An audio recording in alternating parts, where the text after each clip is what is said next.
Denmark is the latest European country to ban the face veil in public. It can now earn you a hefty fine if you were to be seen with a veil in Denmark. It passed the law to quote-unquote uphold Danish values. The law was passed by 75 votes to 30 in Parliament. It will come into force on the 1st of August. Those violating this ban will be fined $157. The new legislation does not specifically mention Muslim women. It says anyone who wears a garment that hides the face in public will be punished with a fine. Repeat offenders could be fined up to 10 times more or jail for up to 6 months. The government also said that this ban is not aimed at any particular religion or community. The ban does not include headscarves or turbans or the traditional skull cap, but the law is popularly known as the burqa ban and is being seen as a move directed at the dress worn by some Muslim women. And Denmark is the latest in a number of European countries to pass such a law.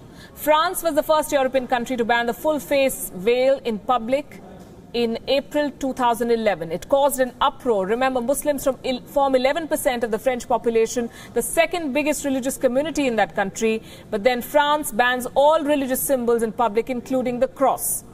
The next to enforce such a ban was Belgium.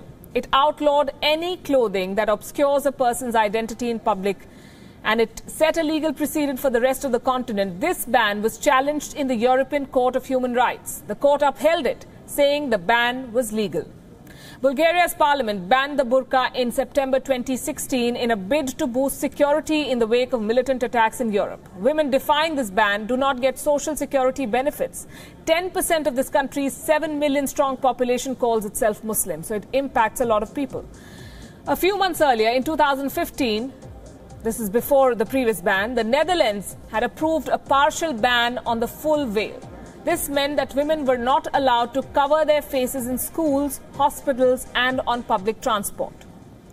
Let's go to Switzerland. A majority of the electorate in the region of Ticino voted in favor of a ban on face veils in public in 2013. The ban came into force only in 2016. Less than 5% of the Swiss population is Muslim, but the right-wing campaign gathered 100,000 signatures to push for a referendum, which was then rejected in other parts of the country. So only one region in Switzerland bans the veil.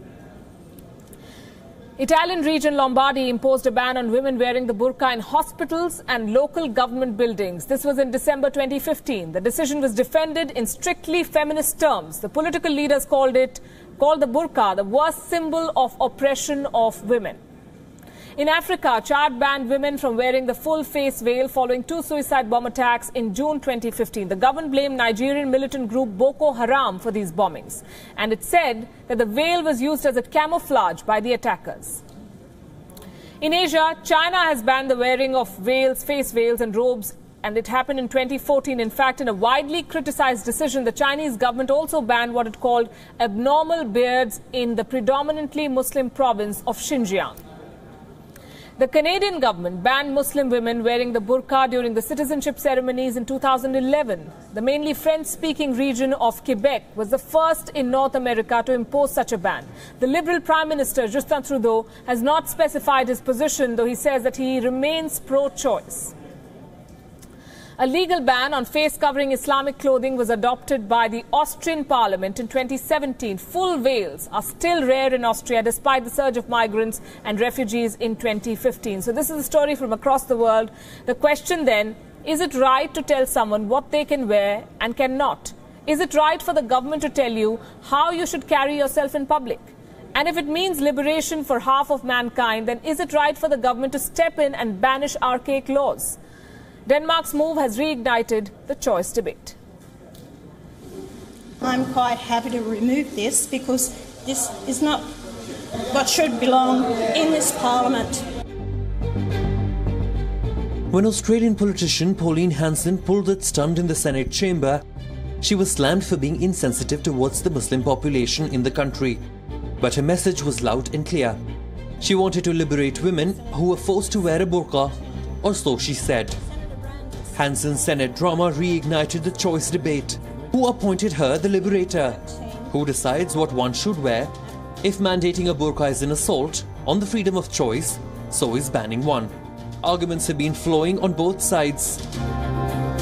Those supporting the ban say it leads to cultural cohesion. Women of a particular community needn't stand out. burqa prevents their assimilation in society. The opponents of the ban say it amounts to discrimination. It is a violence of the religious freedom of Muslim women. It may be true that 1400 years ago, patriarchal society's demands forced women to cover up their face. But now in the 21st century, should they still be put through the same? And then again, should the decision to wear or not to wear a burqa be theirs or the government's? While some argue that banning the burqa will bring gender parity, others say the ban is an infringement on the most basic human rights, one that gives women control over their own bodies and minds. There are many Muslim women who want to don the burqa out of their free will. They say it is a part of their identity.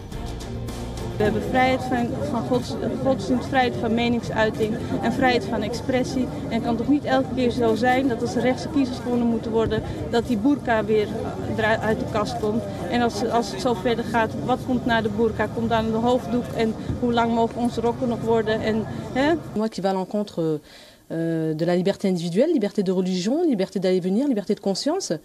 Donc, étant donné que c'est une loi qui est hors la loi, je ne peux pas appliquer une loi qui elle-même va à l'encontre de ma liberté à moi. Across the globe have outlawed the niqab.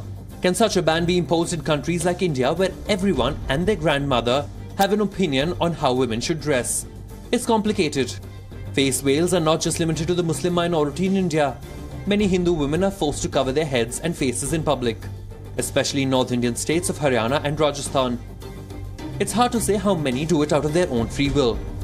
Swimsuits, bikinis, short skirts, they have all been subjects of debate, but none has triggered as heated a political and social debate as the burqa. You haven't heard the last word on it. Bureau Report, WION.